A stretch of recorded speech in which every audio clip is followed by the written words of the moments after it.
السلام عليكم ورحمة الله تعالى وعليكم السلام وبركاته. ورحمة الله تعالى وبركاته. الحمد لله رب العالمين والصلاة والسلام على من لا نبي بعده. Ce sont là les mots d'ouverture de Guida Setiru Sanadan Haidara. الأطهار وصحابته الأخيار عدد نعم الله وإفضاله. Mes chers frères en islam, il n'y a pas beaucoup de choses à dire. Je pense que c'est largement suffisant ce qui se voit. إنما الأعمال بالنيات وإنما لكل امرئ ما نوى. Ce que notre saint prophète Muhammad sallallahu alayhi wa sallam nous a dit. Il dit que tout ce que l'homme fait, il n'y a que ses intentions qui sont plus nobles. Et l'homme n'a rien comme récompense dans ses actions si ce n'est l'intention qui l'accompagne. Donc, cette assise, ceux qui ont eu l'intention d'organiser cet événement, à savoir la commémoration du 100e anniversaire de la Maman d'Aïdara, pour remercier Dieu pour ses grâces. Donc pour cela, ils se sont associés pour organiser cet événement au nom de Dieu, au nom du saint prophète Muhammad, paix et salut sur lui, et comme un rappel également pour les fidèles musulmans. Nous leur disons pour cela merci. Merci pour leur travail.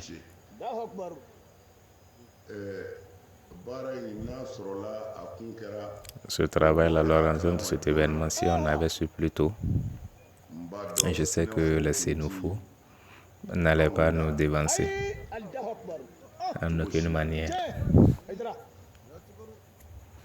Moi, ma maman, aujourd'hui, nous la reconnaissons comme faisant partie des Bozos. Si nous, les Bozos, avaient su plus tôt que les Sénoufos voulaient en tout cas organiser cet événement, on n'allait pas. Même si on n'allait pas pouvoir envoyer des moutons, en tout cas le poisson allait suffire. J'espère que je me fais comprendre. Parce que les ethnies changent souvent selon les situations géographiques. Souvent, c'est l'histoire qui peut nous rappeler nos origines. Sinon, la plupart du temps, l'ethnie change en fonction de votre lieu géographique. Nous remercions les Sénoufos.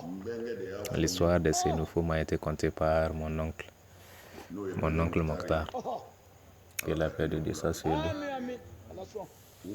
Comment leurs grands-pères ont quitté Sikasso jusqu'au bord de la...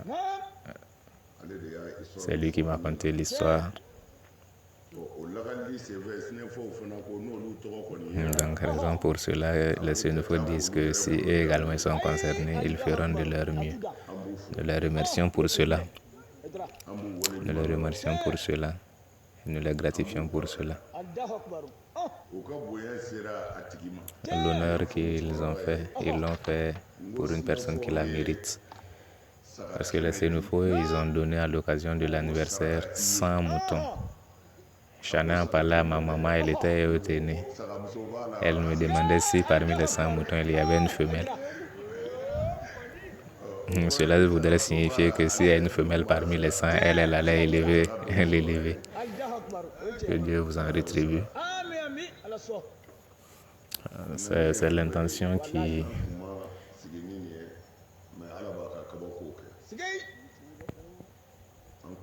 Non, on ne s'entendait pas à ça. Ma maman, à chaque fois que je cause avec elle, je la rappelle à chaque fois. Chaque fois, les dimanches, elle m'envoyait 25 francs. Chaque dimanche, quand moi je faisais mes études à Ségou, les pirogues quittaient Tamani pour Ségou, pour le marché de Ségou les lundis. Donc, les dimanches, les pirogues quittaient à Tamani pour Ségou. Donc à chaque fois, les pirogues en venant, elles remettaient 25 francs à quelqu'un pour moi. Donc nous, au bord de la voie, on s'arrêtait pour attendre les pirogues. En attendant, pour voir qui viendra me tendre les 25 francs que ma maman m'a envoyé. Et c'est cela le monde.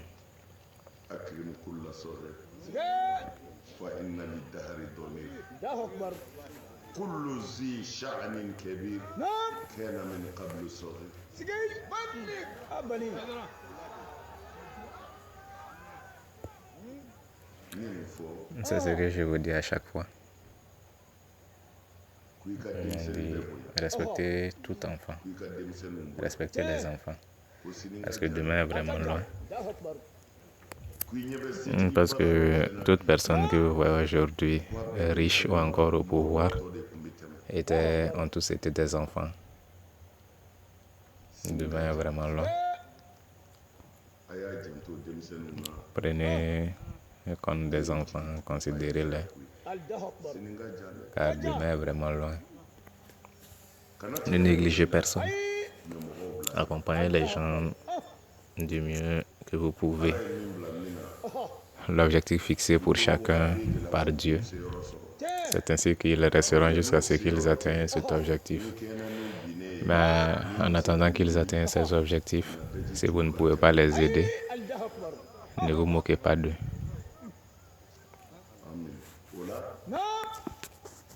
Donc, ici, nous saluons les hommes ainsi que les femmes, ceux qui se sont engagés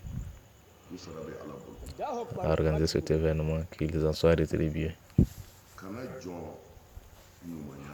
Ne négligez pas les bienfaits, ne négligez pas les êtres humains. Nous n'avons pas les mêmes capacités. Voilà pourquoi les Bamans disent souvent dans leurs citations qu'il existait un maître coranique en son temps qui avait parmi ses élèves une personne qui n'avait pas toute sa tête, un élève qui n'avait pas toute sa tête et que les autres élèves chassaient à chaque fois. Mais le maître coranique refusait et il demandait à ce qu'on le laisse, car chacun avait sa place. Les autres élèves ne le voulaient pas à leur côté parce qu'il n'avait pas toute sa tête. Mais le maître coranique le gardait malgré ça. Dans le groupe également, il y avait un récalcitrant. Avec la permission du maître coranique de poser toutes les questions qu'il voulait, le récalcitrant a demandé au maître coranique qu'en pilant dans un pilon, le bruit qu'on entend vient du pilon, encore du mortier. Donc celui qui n'avait pas toute sa tête s'est levé et a giflé le récalcitrant en lui posant la question à savoir: le bruit vient de ma main, encore de ta joue.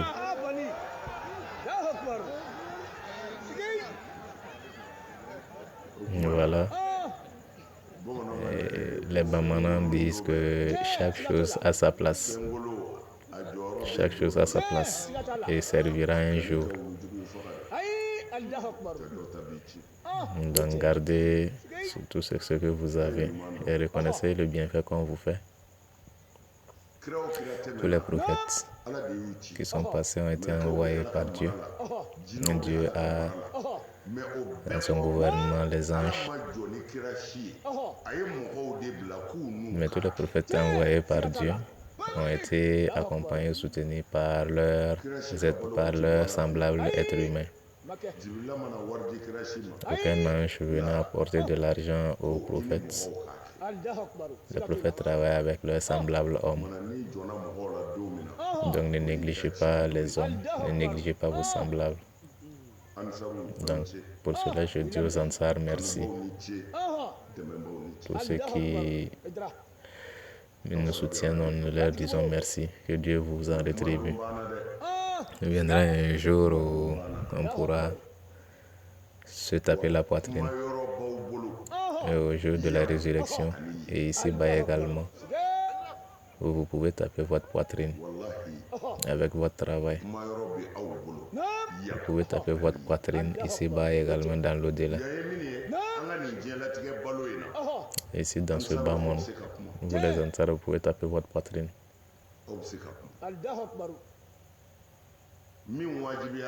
Parce que ce qui nous est obligatoire, vous l'avez fait. Ce qui n'est même pas obligatoire sur nous, vous l'avez fait également. Reconnaître Dieu, obéir Dieu et l'adorer, cela est une obligation sur nous tous. Mais venir en aide aux autres, cela n'est pas une obligation. Soutenir une autre personne, cela n'est pas une obligation, mais vous avez fait tout cela. Il n'y a pas longtemps de cela, 4000 sacs de mil ont été partagés aux pauvres ici, pour la cause de Dieu. Après cela également, 800 sacs également de riz ont été partagés aux pauvres ici. Voilà pourquoi la religion est venue. N'eût été l'aide. La religion n'existe pas. Vous avez fait cela alors que vous n'avez même pas de moyens.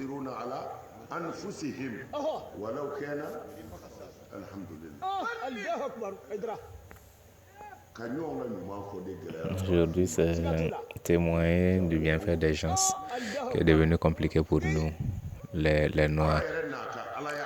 Dieu, malgré sa divinité, a fait l'éloge de ses créatures. Lorsque les Médinois ont accueilli le prophète Mohammed, paix et salut sur lui, ils partageaient leur nourriture avec eux, le prophète ainsi que ses compagnons qui l'ont suivi à Médine. Quand ils mangent le matin, à midi, ils donnent leur nourriture au prophète et ses compagnons. Et quand ils mangent à midi, la nuit, ils remettent leur nourriture au prophète et à ses compagnons.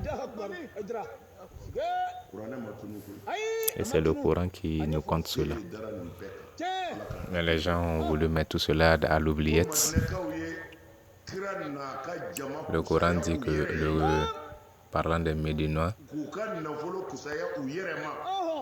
qu'ils ont accepté de partager ce qu'ils ont avec le prophète Mohammed et ses compagnons, alors qu'eux-mêmes, ils en avaient besoin. Ils en avaient besoin, mais ils ont accepté de partager cela avec le prophète et ses compagnons. Donc, à la lumière de cela, qui est comme vous les Ansar aujourd'hui, à la lumière de cela? Qu'est-ce qui a été dit comme acte dans la religion que vous n'avez pas pu faire? Il n'y en a pas.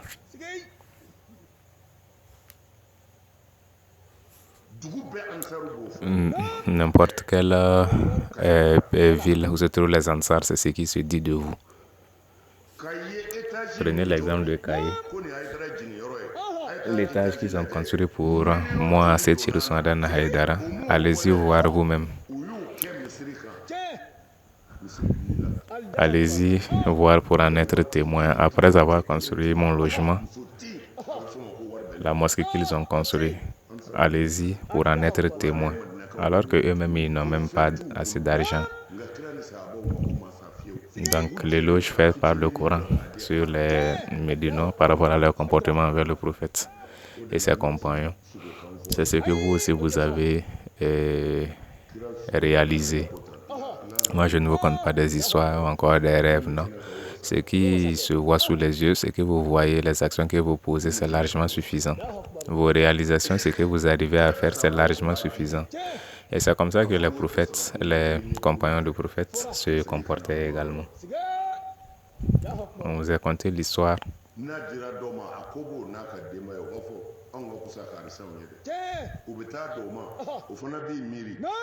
On vous a conté l'histoire de la tête de mouton qui a fait le tour jusqu'à revenir là où il s'est quitté. Parce que chacun voulait que la tête de mouton revienne à son compagnon. Voilà pourquoi quand moi je vous parle,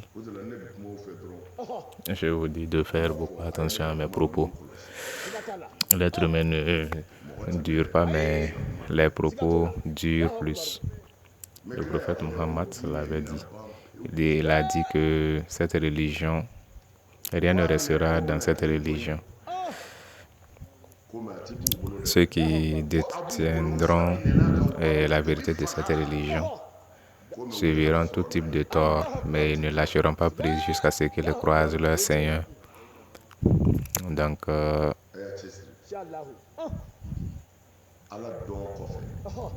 la religion n'est autre que, après la piété, la droiture.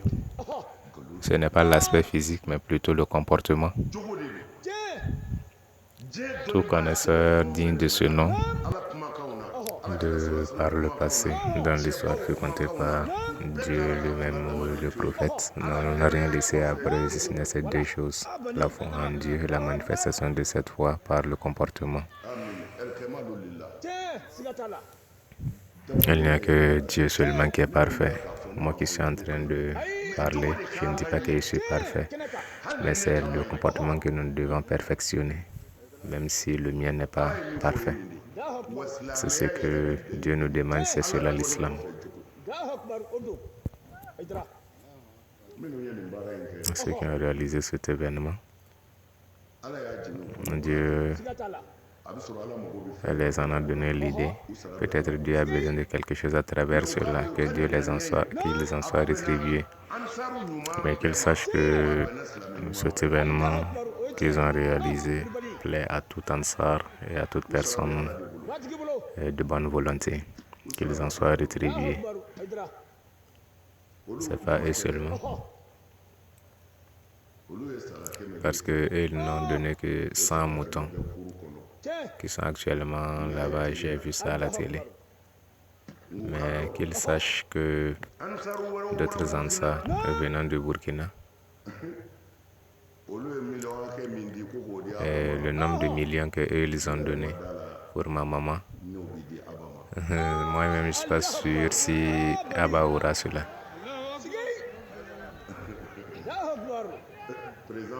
Le président Surakata m'a remis ça ce soir. Plusieurs personnes en étaient témoins vers Maghreb.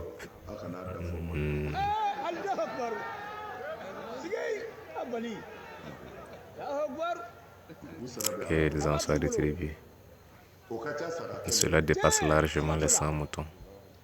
Ça dépasse largement les 100 moutons. Ils disent de remettre ça à ma maman. Elle en sera informée. Comme c'est une promesse, l'information lui parviendra. Qu'ils en soient rétribués. Donc, c'est en ces lieux, j'ai choisi de vous donner quelque chose qui est encore plus grand.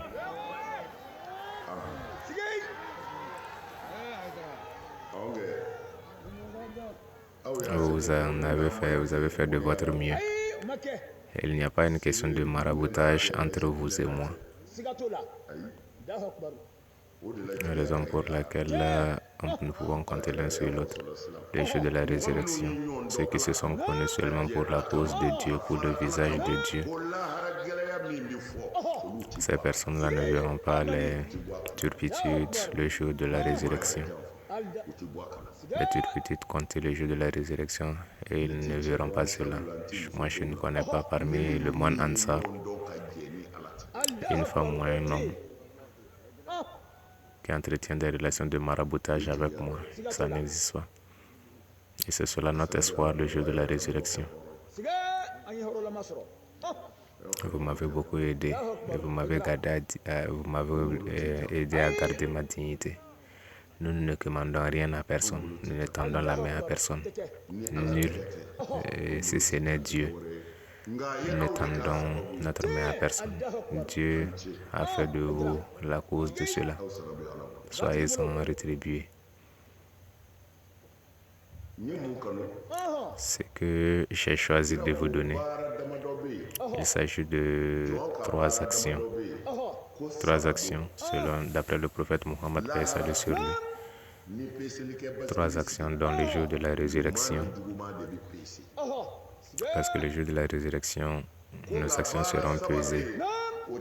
Mais ces 3 actions dont parle le prophète Mohammed ne seront pas pesées le jour de la résurrection parce qu'il n'y a pas de bascule pour cela. Il n'y a pas de potence pour cela. Ces 3 actions ne sont pas faciles à réaliser. Parce que si vous voyez que ces 3 actions ont eu cette importance, c'est parce que ces actions ne sont pas faciles à réaliser. Rien ne se fait pour rien. Et rien n'a de valeur pour rien. Quand vous voyez une chose qui a de la valeur, ce n'est pas pour rien. Ces 3 actions dont parle le prophète Mohammed, paix et salut sur lui, il dit que ces actions, il n'existe pas de balance pour les peser. Quelles sont ces 3 actions? Selon le prophète Mohammed, parce que tout ce qui est grandiose pour Dieu, selon l'entendement humain, est infinitésimal.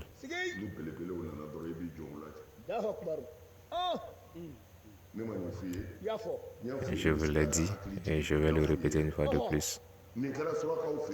Tout de suite, en Arabie, je vous avais conté ça là. Je vous avais conté ça lors d'une de mes prédications. Un grand prédicateur qui disait la vérité de Dieu sans crainte, qui est arrivé d'un individu à qui le prophète avait demandé d'aller lui témoigner la grâce de Dieu sur lui le jour de la résurrection.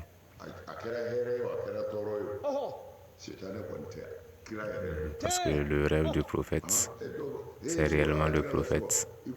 Mais faites attention, tous rêves du prophète ne sont pas bons pour nous. Comment le rêve s'est passé? Tous rêves du prophète ne sont pas de bons rêves. Contez vos rêves aux connaisseurs des rêves pour qu'ils vous expliquent le sens. Ne racontez pas vos rêves n'importe comment à n'importe qui. Mais ce dernier, lorsqu'il est arrivé du prophète, a su que c'était une commission. Et celui dont on lui parlait dans le rêve, il ne le connaissait même pas. Donc, il n'a pas pu faire la commission. Le prophète est revenu une 2e fois en rêve, préciser de qui il s'agissait. Donc, à son réveil, comme il ne connaissait pas la personne, il a demandé à la mosquée s'il y a quelqu'un qui connaissait l'intéressé en question.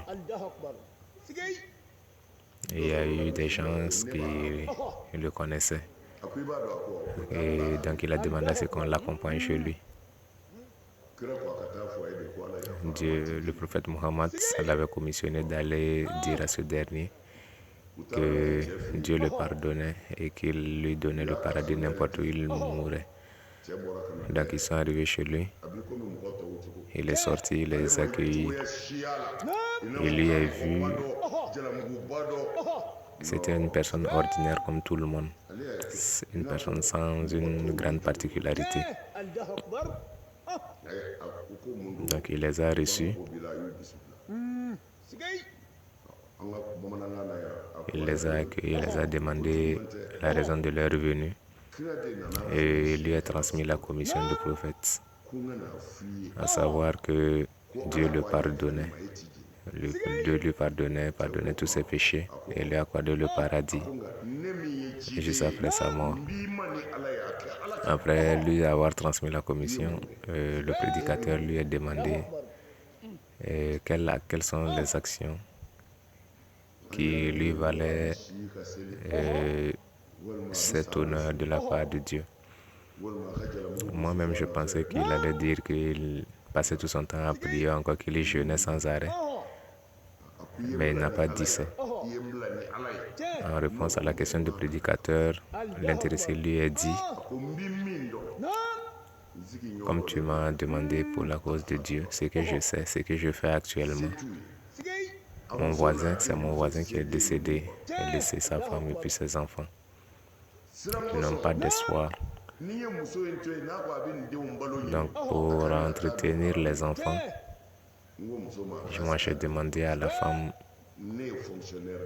de ne pas s'inquiéter.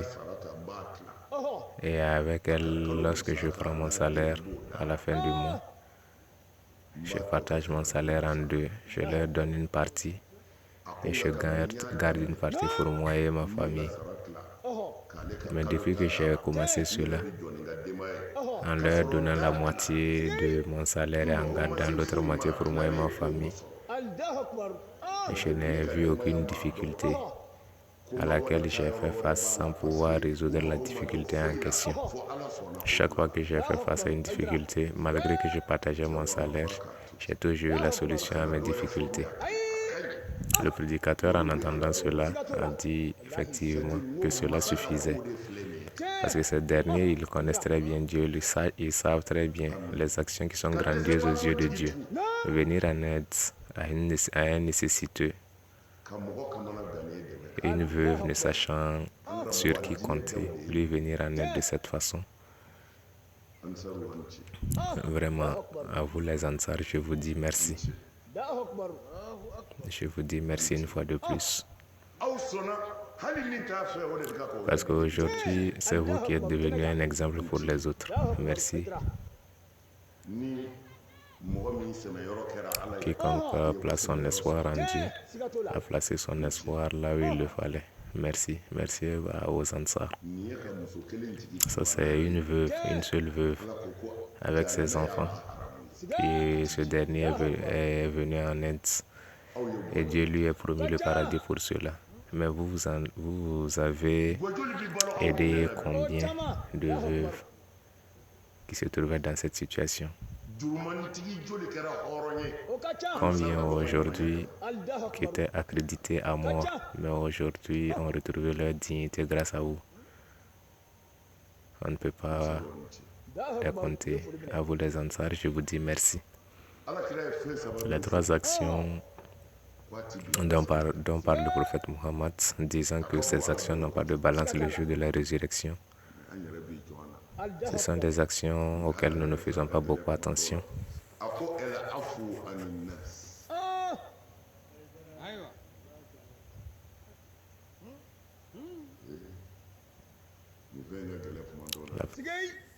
Ces choses sont souvent difficiles. La première des choses est de pardonner tout en étant en position de force. Subir un tort de la part d'un individu étant en position de force vis-à-vis de la personne, lui pardonner. Le prophète dit que cette action n'a pas de balance le jour de la résurrection pour être mesurée. Pardonner tout en étant en position de force, c'est pas facile à réaliser. Chère co-épouse, c'est une action qui vous concerne le plus. Entre vos collègues, camarades, c'est des actions qui vous concernent. Pardonnez tout en étant en position de force. Le prophète Mohammed, paix et salut sur lui, dit que cela n'a pas de balance le jour de la résurrection. Et Dieu même l'a dit également dans le Coran.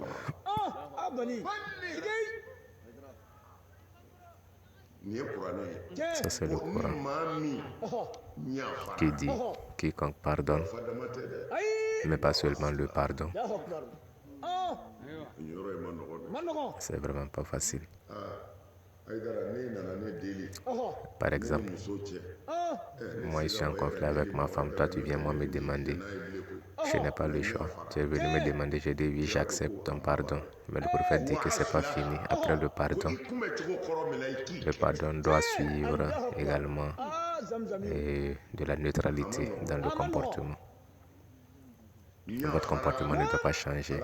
Si vous pardonnez, vous devez continuer à avoir le même comportement avec la personne avec qui vous étiez en conflit. Donc le prophète dit que c'est seulement après cela, du moins c'est Dieu qui dit dans le Coran que c'est seulement après cela que moi Dieu, je deviens témoin le jour de la résurrection. La récompense qui revient à la personne incombe personnellement Dieu lui-même. Mais ce n'est pas facile à réaliser. Mais ça, c'est le Coran même qui dit ça. Quiconque pardonne tout en étant en position de force et garder le même comportement sans changer son comportement avec la personne à qui il est en conflit. Quiconque accepte faire cela, pardonner sans avoir un comportement de vengeance après. Ni les anges n'écrivent les bénédictions de cette action. La récompense de cette action incombe Dieu lui-même. C'est Dieu lui-même qui se chargera de vous récompenser et qui sait et où se limite la récompense de Dieu. Donc, voici l'action en question, la première des actions. Et on nous a trompé de tout cela, nous faisant croire que l'islam se résumait à la prière, faire des zikrs, prier sur le prophète inutilement. Mais je vous dis, hier nuit vers 2h du matin, j'étais en train de suivre une télé arabe, un grand prédicateur arabe qui communiquait avec ses élèves, qui lui demandait la valeur de la prière sur le prophète Mohammed, paix et salut sur lui. Il y a des gens à qui Dieu a vraiment confié un grand savoir. En réponse à la question de savoir quelle est la valeur du fait de prier sur le prophète, en réponse à cela, le prédicateur dit que nul ne connaît la valeur, mais ce que nous avons comme prier sur le prophète n'a pas d'autre sens que de faire ce que Dieu veut et cesser ce que Dieu nous a interdit. C'est cela la valeur de la prière sur le prophète. Il continue en disant que nul ne peut prier sur le prophète, qu'il n'y a que Dieu seul qui sait comment prier sur le prophète, mais la manière qui nous a été enseignée par le prophète, il faut analyser la parole. La parole dit quoi? La parole demande à Dieu de prier sur le prophète. Toi qui es en train de prier sur le prophète, en parlant, tu dis Dieu prie sur le prophète. Toi-même, tu ne pries pas, mais tu dis Dieu prie sur le prophète. Mais qui peut demander à Dieu une action ou encore qui peut demander un service à Dieu si ce n'est celui-là qui fait la volonté de Dieu?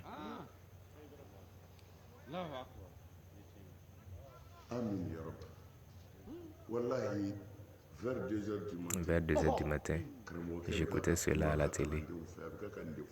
Le prédicateur disait cela à ses élèves concernant la valeur de la prière sur le prophète. Et en réponse à cela, il dit que nul ne peut prier sur le prophète, personne. Mais concernant les façons dont Dieu nous a prié, les façons dont le prophète nous a enseigné, en analysant cela, vous vous rendrez compte que ce n'est pas vous qui priez sur le prophète, mais vous demandez à Dieu de prier sur le prophète, car il n'y a que Dieu qui sait comment prier sur le prophète. Analysez vous-même voir Allahumma salli veut dire Dieu prie sur le prophète. C'est pas toi qui pries sur le prophète, mais tu demandes à Dieu de prier sur le prophète. Mais qui peut demander un service à Dieu? Celui-là qui n'aime pas Dieu, qui ne fait pas la volonté de Dieu, est-ce qu'une telle personne peut demander un service à Dieu ou demander un travail à Dieu? Donc la valeur de la prière sur le prophète, c'est accepter faire ce que le prophète vous demande de faire et cesser ce qu'il vous interdit. C'est cela la valeur de la prière sur le prophète et c'est cela prier en réalité sur le prophète. Est-ce que vous avez compris la première des 3 actions qui n'ont pas de balance le jour de la résurrection? À savoir pardonner tout en étant en position de force.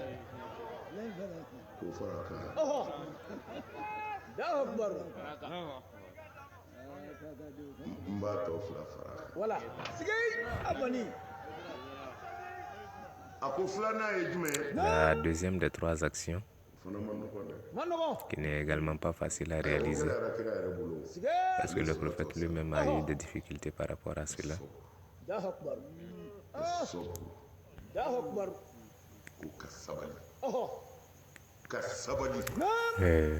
Le pardon, c'est le pardon, mais cette fois-ci, le pardon dans le sens de la patience.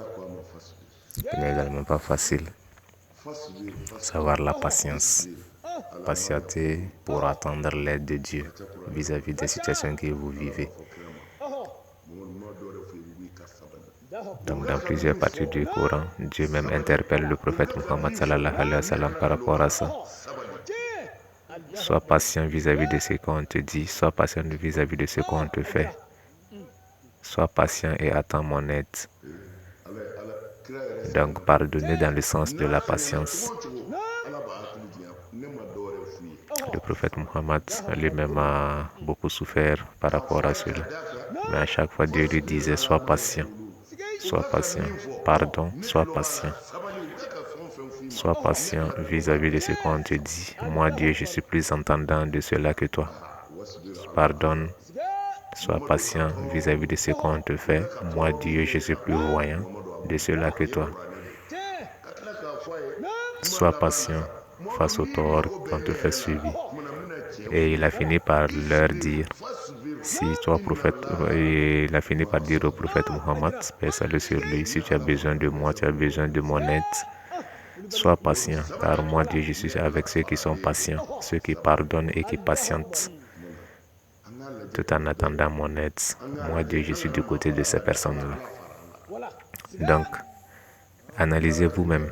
Prenons Dieu comme compagnon, prenons Dieu à nos côtés. Parce que si Dieu décide de faire votre bagarre à votre place, vous serez forcément gagnant. Raison pour laquelle moi je vous demande à chaque fois de pardonner. Soyez patient, je ne le dis pas pour rien. Parce que étant patient, Dieu est avec vous et c'est Dieu qui fait votre bagarre à votre place. Donc pardonnez. Pardonnez, soyez patient vis-à-vis de tout ce qu'on dit sur vous, encore vis-à-vis de tout ce qu'on fait contre vous. Et c'est comme ça jusqu'à la fin du temps. Parmi les actions dont il n'existe pas de balance, le jour de la résurrection pour être pesé, il y figure cela, la patience. Pardonner et être patient vis-à-vis de tout ce que vous vivez et attendre l'aide de Dieu.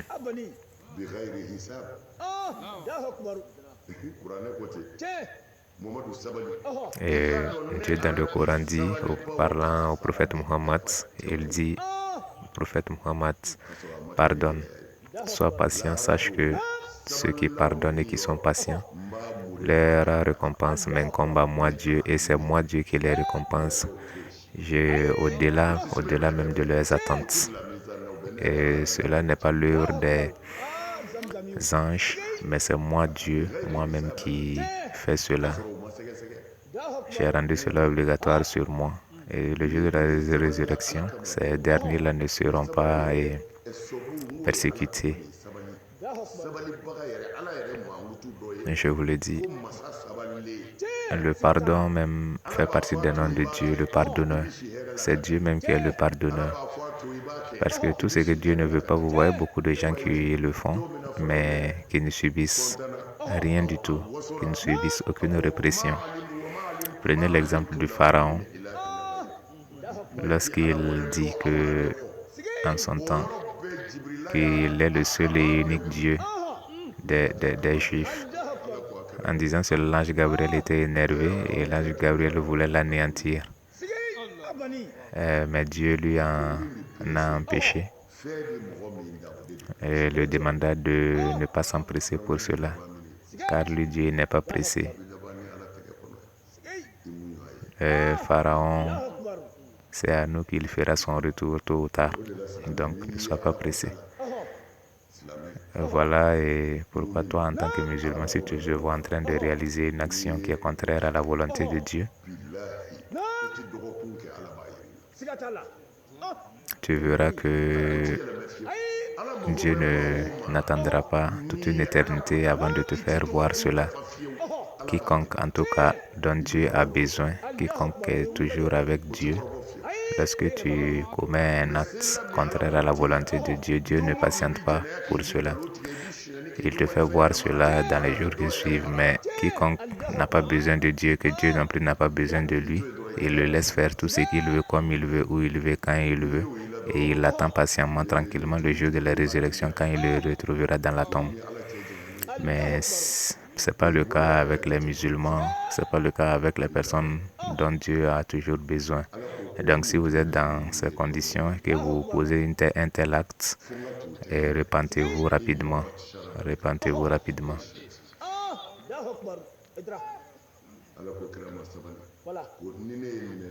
Dieu s'adressant au prophète, il demande toujours au prophète de pardonner, de patienter.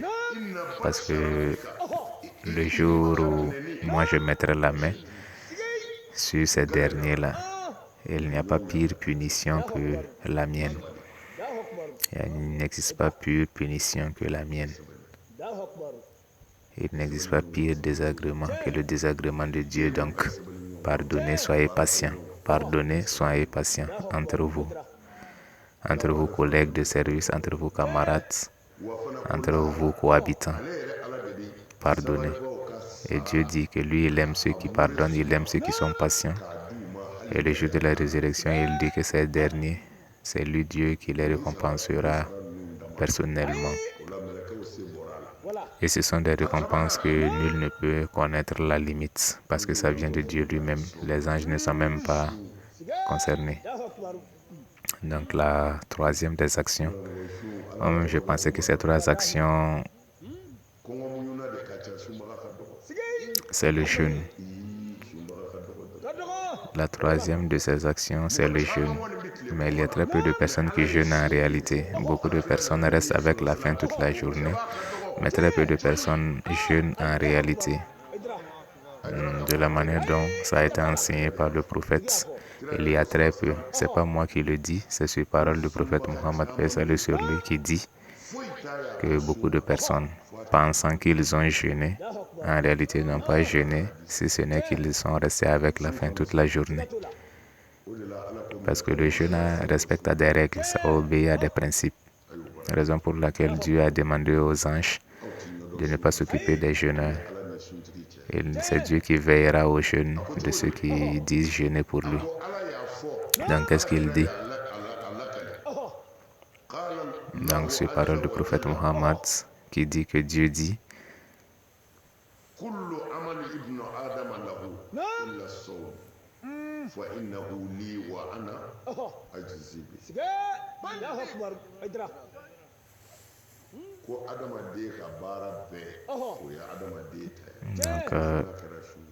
tout acte posé par l'homme l'incombe sauf le jeûne, mais le jeûne, sauf le jeûne qui appartient à Dieu. Ni les anges, ni personne n'écrit les bénédictions du jeûne. C'est Dieu lui-même qui le fait. Donc, beaucoup de personnes jeûnent pour des raisons autres que Dieu. Il y en a qui jeûnent pour qu'on ne dise pas qu'ils ne jeûnent pas. Il y a des femmes qui jeûnent à cause de leur mari. Donc, tous ceux qui jeûnent pour ces causes-là, en réalité, n'ont pas jeûné.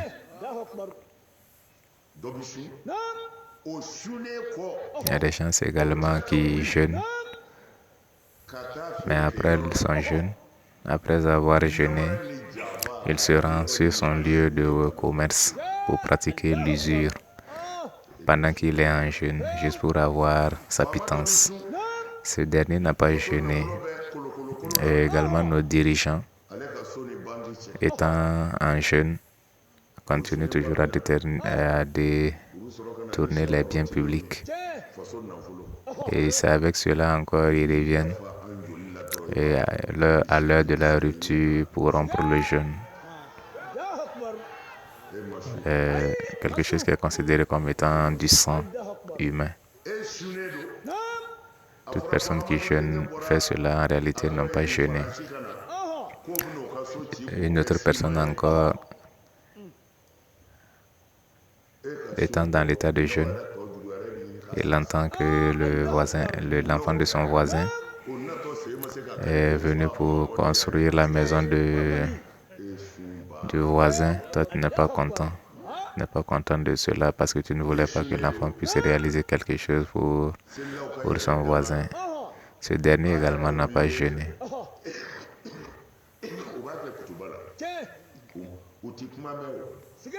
Et il y a également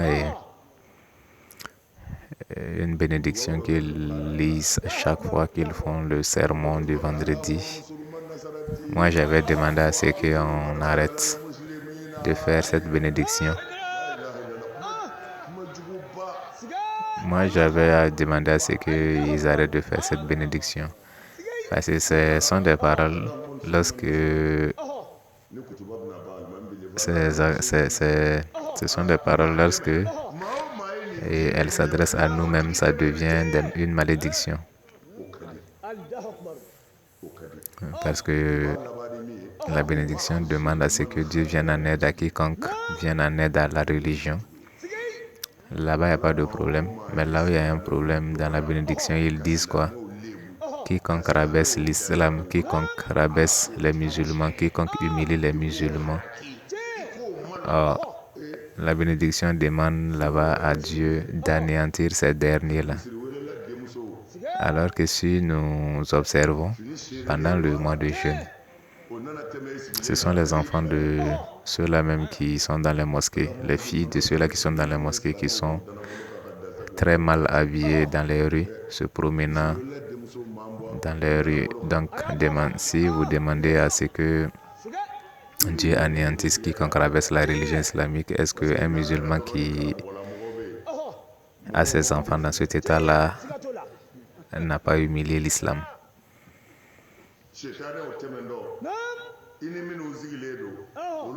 Parce que ces filles très mal habillées qui se promènent dans les rues pour en gâtant même le jeûne des jeûneurs,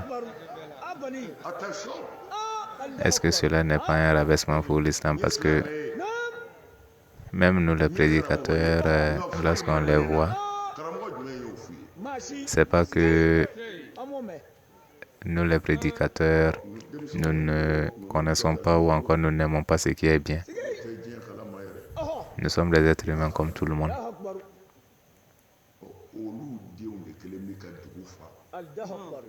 Donc ces mêmes personnes qui sont dans ces mosquées en train de lire ces sermons, ce sont ces mêmes personnes qui ont leurs enfants dans la rue en train de se promener très mal habillés, gâtant le jeûne des jeûneurs sans que personne ne puisse parler.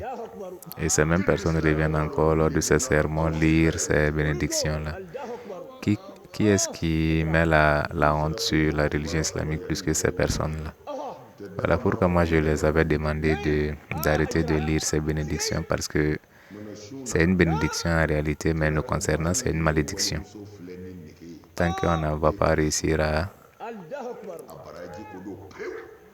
bien éduquer notre famille. Parce que le prophète Mohammed, concernant les règles du jeûne, dit que quiconque observe une fille, une femme, avec l'envie, verra son jeûne gâté.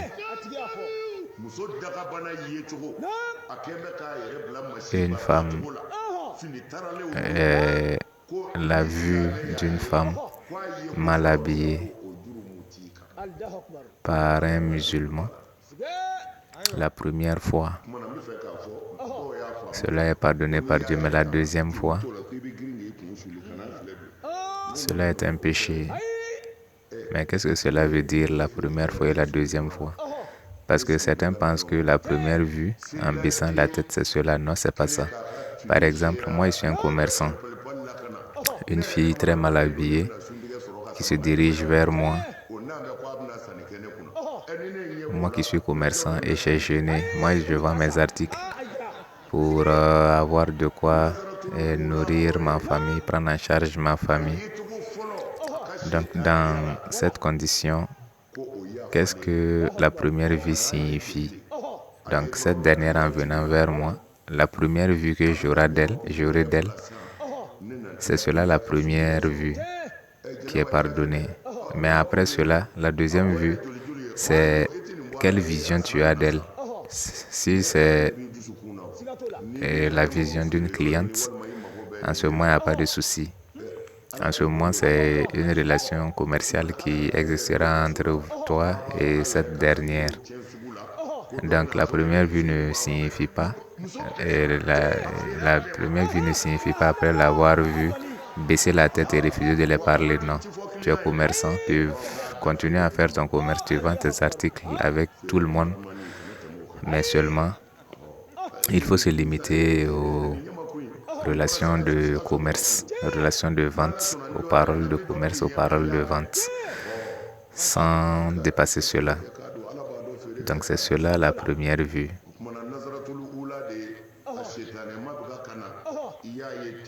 Donc la deuxième vue qui est un péché, c'est après l'avoir vu et l'observer avec une arrière-pensée qui tend vers sa féminité, qui tend vers ses parties intimes exposées à travers son habillement. Donc c'est cela la différence. Voilà pourquoi Dieu a interdit aux anges d'écrire les bénédictions des jeunes. Cela incombait à Dieu lui-même directement de les écrire.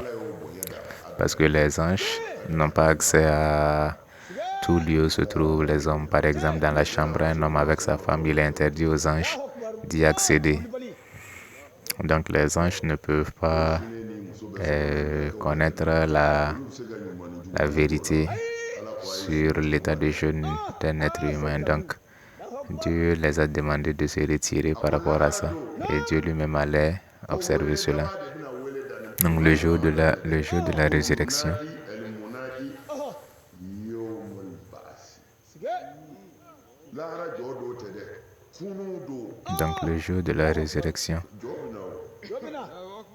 le jour du réveil des tombes, le jour du réveil des tombes, ce jour-là, c'est un jour assez compliqué, au point où dit-on que les gens seront noyés dans leur propre sueur à cause de la grandeur de la frayeur de ce jour. Parce que ce jour, même les parents, tes propres parents qui t'ont mis au monde ce jour-là, te fuiront. Et les enfants également fuiront leurs propres parents. Les frères fuiront leurs frères et ainsi de suite. Alors que ça n'a même pas commencé. Voilà pourquoi je vous dis, dans le monde ici-bas, chacun est responsable de ses actes. On s'est vu ici, mais on ne sait pas comment nous sommes arrivés ici et par quelle volonté. Donc, est-ce qu'il y a question de douter du fait que la volonté qui a bien voulu que nous soyons ici, cette même volonté veut que nous soyons ailleurs que nous soyons ailleurs autre qu'ici. Donc, il n'y a pas de doute au fait que le jour de la résurrection arrivera. Dans ce jour-là, après le réveil des tombes, avant le jugement, Dieu demandera à ce que ceux qui ont leur crédit avec lui viennent prendre leur crédit. Ce jour-là, il n'y a pas de corruption. Tout se fera dans la vérité et dans l'équité. Dans le Coran, Dieu même en parle en disant que ce jour-là, la balance se fera de façon égale. Le jugement se fera dans l'équité et dans l'égalité. Tout ce que vous avez commis comme tort à l'un ou à l'autre de vos semblables, vous en serez jugés, vous en serez rétribués. Donc, avant ce jugement, Dieu lui-même demandera à ce que ceux qui ont leur crédit avec lui d'abord viennent prendre leur crédit. Donc, c'est par cela que ça commencera avant le jugement entre êtres humains. Donc, ce jour-là, on demandera à ceux-là qui ont leur crédit parmi les hommes, également parmi les génies, de venir prendre leur crédit qu'ils ont chez Dieu. Donc, En réponse à cet appel, ceux-là qui ont pardonné tout en étant en position de force viendront. Ceux-là également qui ont été patients, qui ont pardonné, qui ont été patients, viendront. Et ceux-là qui ont jeûné pour la cause de Dieu également viendront en réponse à cet appel.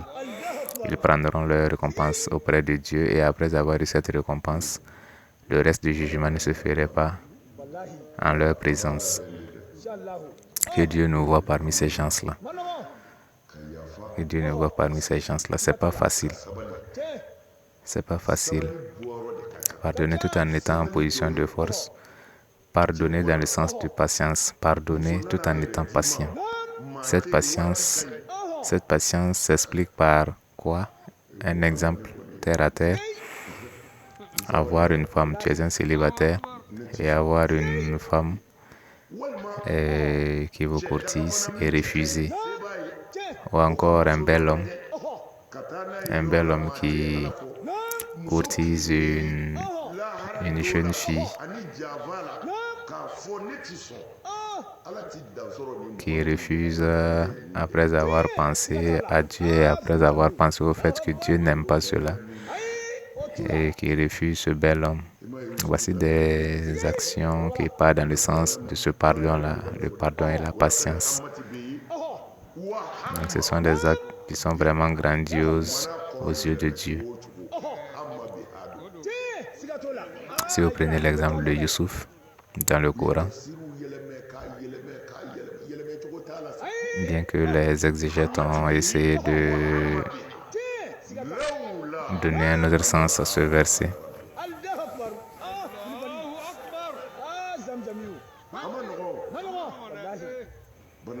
parce que c'est un truc, c'est pas facile.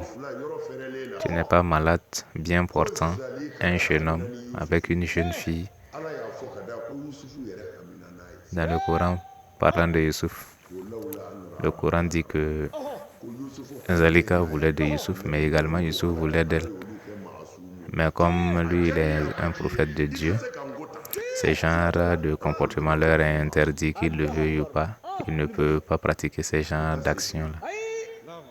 Et ils sont tenus de respecter Dieu coûte que coûte, peu importe les réalités. Donc Zalika, comme elle était amoureuse de Youssouf et voulait de lui, le Coran nous dit que Youssouf également voulait d'elle. Donc n'eût été l'intervention de Dieu, à savoir l'intervention de Dieu à travers l'ange Gabriel, et le prophète Youssouf également voulait d'elle. Donc le prophète Youssouf a été interpellé par Dieu à travers l'ange Gabriel.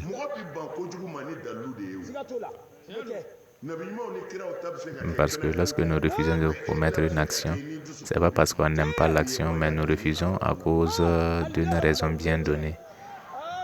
Par exemple, les 6 serments d'allégeance à l'islam que nous prêtons ici à chaque fois. Ce sont ces serments-là qui nous empêchent souvent de poser certaines actions. Ce n'est pas parce que nous n'aimons pas ou encore nous ne savons pas ce qui est bien. Donc je remercie une fois de plus ceux qui ont réalisé cet événement. Et moi, mon grand-père qui est le papa de ma maman. Et ils étaient...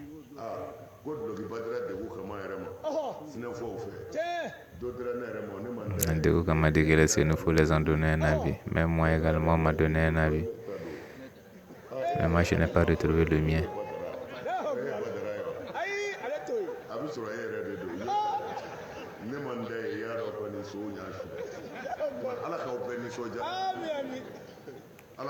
Et que Dieu vous a rempli de joie et de bonheur. Donc voici citer les trois personnes encore, les 3 grandes actions. Le jour de la résurrection qui ne seront pas pesées. Donc, nous allons prêter les 6 serments d'alliance à l'islam. Je n'associerai rien à Dieu, je ne volerai pas, je ne commettrai pas d'infamie, je ne forniquerai pas, je ne commettrai pas d'infamie ni sous les pieds ni sous les mains. Je promets de veiller au prophète Mohammed dans tout ce qui est convenable.